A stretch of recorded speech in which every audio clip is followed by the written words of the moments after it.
गोटे स्त्री को शारीरिक संपर्क बनाइबा समयरे असली आनंद सेतेबेले आसीथाए जेतेबेले पुरुष तांको गुप्तांग को पूरापूरी संतुष्ट करि देइथाए।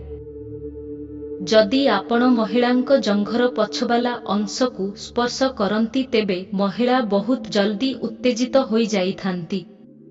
किछि लोक आपणंक सत मिछ कथा उपरे बाह करिबे ओ सेही लोक आपणंकु गोटे दिन बर्बाद करिबे।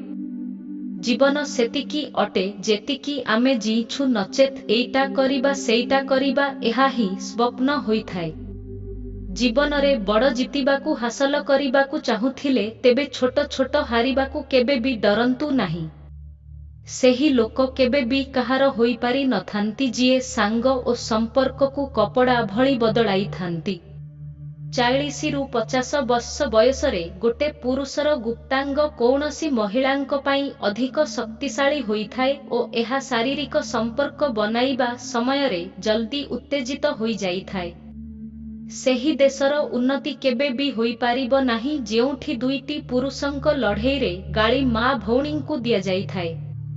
काहार भावनाकू हालुका भावे ग्रहण कर नाही। धन बांटिबाकू केते साहस आपण आवश्यक करंती आपण केबे जानी नाहांती।